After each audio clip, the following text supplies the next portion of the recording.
O Brasil aplicou o segundo 3-0 consecutivo na Copa do Mundo e o placar clássico contra a Escócia consolidou e amplificou a evolução vista na última sexta-feira.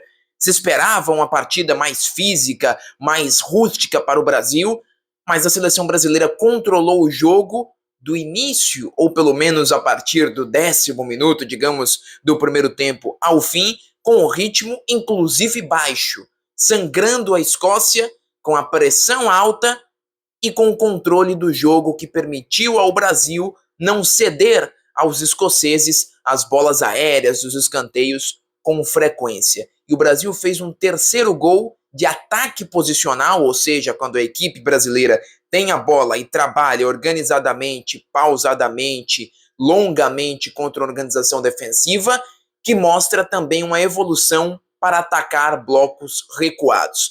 Mas destaquemos dois jogadores, que são os jogadores que estão aqui atrás de mim, Vinícius Júnior e Matheus Cunha.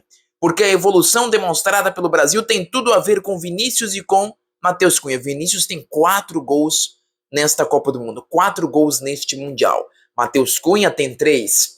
E a entrada do Matheus Cunha como titular a partir da segunda partida contra o Haiti potencializou o Vinícius Júnior, porque o colocou numa condição de atacar o espaço que o Matheus Cunha, como falso 9, vértice alto deste losango de meio campo que ele completa com Casemiro, Paquetá e Bruno Guimarães, dá este espaço ao Vinícius para atacar. E o Ancelotti tem a sua contribuição por ter avançado o Douglas Santos para aproximar o Vinícius do gol. Sem bola, o Brasil joga no 4-4-2, deixa o Vinícius também um pouco mais avançado, mais solto para contragolpes.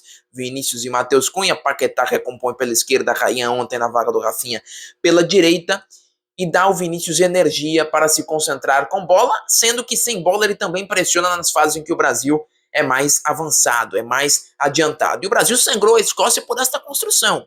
A saída de bola da Escócia tem pouquíssima qualidade. Ontem demonstrou não só pouquíssima qualidade coletiva, mas também poucos atributos individuais. Nos primeiros minutos, os torcedores escoceses brincavam com o Brasil e diziam olé, mas a Escócia logo desistiu de construir desde trás com elaboração, porque os primeiros minutos foram desastrosos do ponto de vista desta construção mais elaborada contra uma pressão brasileira que é voluntariosa, apesar de ter falhas individuais. Tem, a verdade, melhorado. O McKenna erra no lance do primeiro gol do Brasil, Ryan recupera a bola, Vinícius dribla o goleiro 1-0, depois tem um polêmico gol anulado, no meu entender, de fato, mal anulado, em que o Hendry perde a bola para o próprio Vinícius Júnior. No lance do terceiro gol do Brasil, não é uma saída de bola da Escócia, mas a Escócia tinha a bola com o Robertson, e o Brasil na contrapressão a recupera prontamente, com o Matheus Cunha, que é um jogador importante nesta recuperação de bola, neste trabalho invisível. Como ele joga um pouco mais recuado, como meio campista, ele também faz um trabalho muitas vezes de meio campista sem a bola, recuperando muitas vezes a posse para o Brasil. Danilo agrediu naquela jogada, Bruno Guimarães cruzou, o Vinícius fez gol de cabeça. É importante o Vinícius atacar também esta segunda trave. A segunda trave ali do Brasil precisa ser ocupada pelo Vinícius quando a bola está no lado oposto. E o Bruno Guimarães tem crescido muito sem a bola, crescido muito com a pressão, e também com a bola. Com a bola, porque neste próprio lance de ontem, 2 assistências do Bruno. Poderia até tê-lo colocado nesta imagem com Vinícius e com Matheus Cunha. Ele tabela, ele encontra com o Ryan aquela jogada e depois ele faz o cruzamento para o Vinícius. No segundo tempo, assistência para o Matheus Cunha.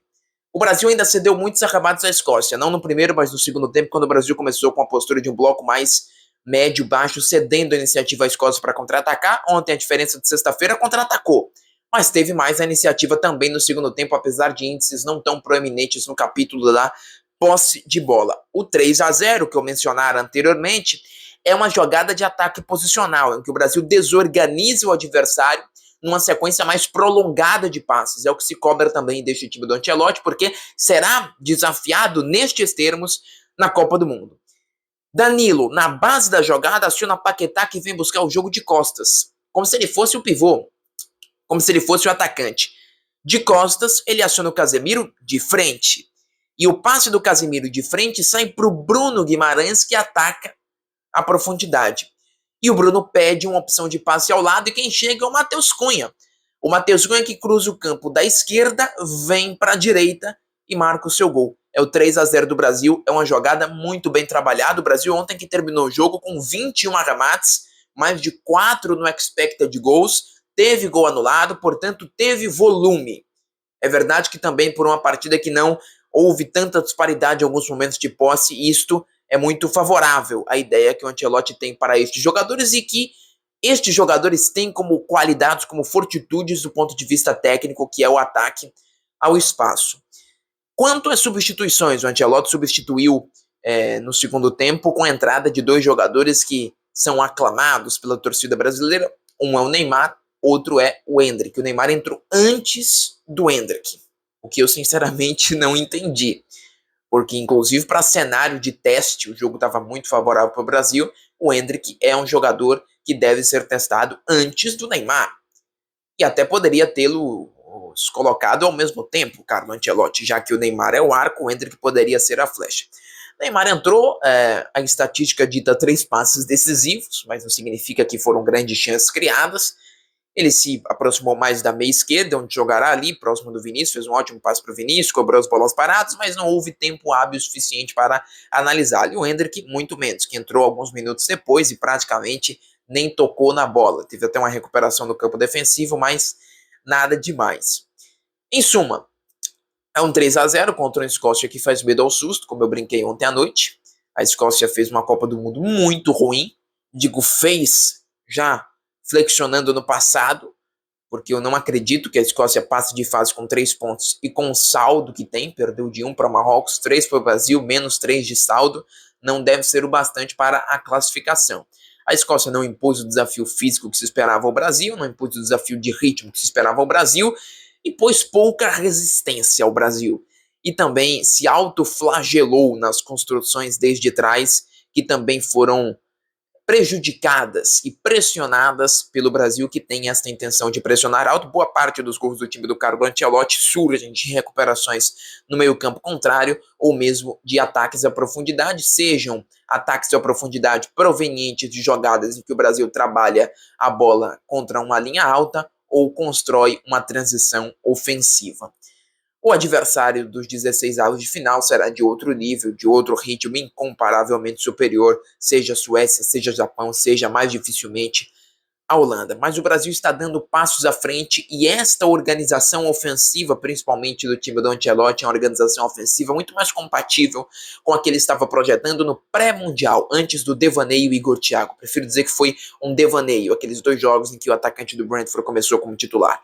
Matheus Cunha como titular, traz gol para ele, para os companheiros, potencializa Vinícius, potencializa o sem bola, é um ganha-ganha, e é um jogador que desde os primeiros momentos como Ancelotti tem dado provas de que é muito coerente com a ideia que o técnico tem para este plantel no Mundial de 2026. Segundo 3-0, uma fase de grupos que se finaliza com o Brasil tendo marcado 7 gols, tendo sofrido apenas 1, com o Alisson, quando solicitado, tendo correspondido ao que se espera dele, que é um goleiro absolutamente seguro. Brasil líder do grupo. Agora a ver o mata-mata, a ver se esta evolução vai, como eu disse no início do vídeo, se consolidar e que se amplificar. É o necessário para que o Brasil faça trilha, faça estrada neste último mês de Copa do Mundo.